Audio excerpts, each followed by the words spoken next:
आज हम बात करने वाले हैं कम से कम 5 मिनट में अधिकतम आसन, लगभग 25 आसनों को हम करने का प्रयास करेंगे।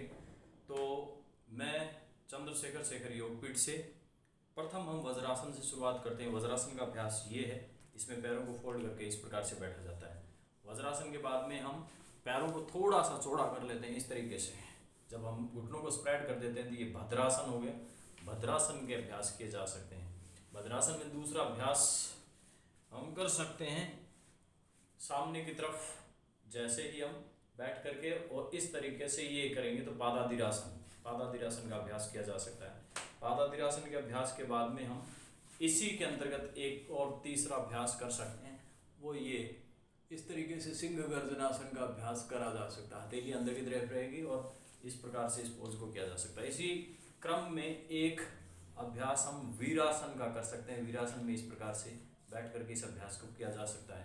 इसी क्रम में थोड़ा सा चेंज करते हुए ये मादरी आसन का अभ्यास, मैं इसको थोड़ा सही बता देता हूँ। इसको मादरी आसन का इस तरीके से अभ्यास किया जा सकता है, ऐसे ये मादरी आसन और ये गोमुखासन इस तरीके से किया जा सकता है।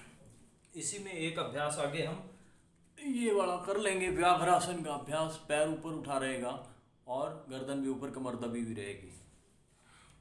इसका दूसरा पोज इस प्रकार से प्रकारांतर कर सकते हैं इसके अंदर। इसके बाद में हम शशांक आसन का अभ्यास कर सकते हैं। शशांक आसन में श्वास लेते हुए ऊपर और श्वास छोड़ते हुए नीचे शशांक आसन का अभ्यास किया जा सकता है।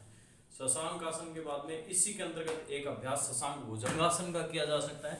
शशांक भुजंगासन में हाथों को यहाँ रख करके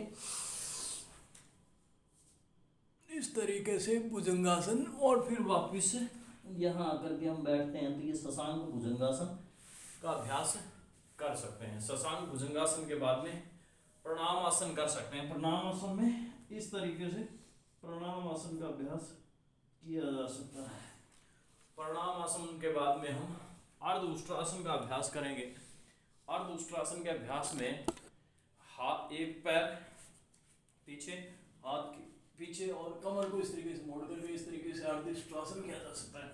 अर्ध उष्ट्रासन में दूसरा अभ्यास इस तरीके से किया जा सकता है, ये उष्ट्रासन का अभ्यास। इसमें कमर इस तरीके से खिंची रहेगी, ये उष्ट्रासन का अभ्यास किया जा सकता है।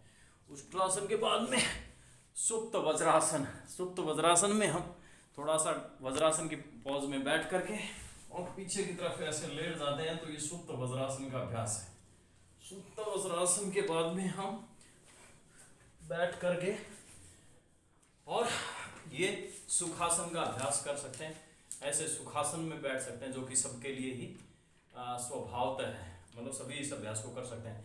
सुखासन के बाद में इसमें अभ्यास दूसरा पद्मासन करा जा सकता है। एक पैर को यहाँ रखा, दूसरे पैर को यहाँ रखा, तो ये पद्मासन का अभ्यास किया जा सकता है।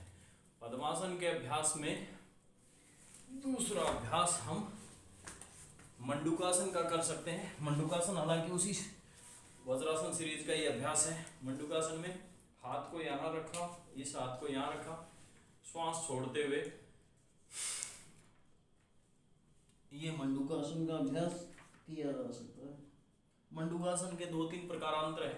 एक में मुष्टिका को बंद करके दोनों साइडों में लगा करके श्वास बाहर छोड़ते हुए इस तरीके से मंडूकासन के अभ्यास को हम कर सकते हैं।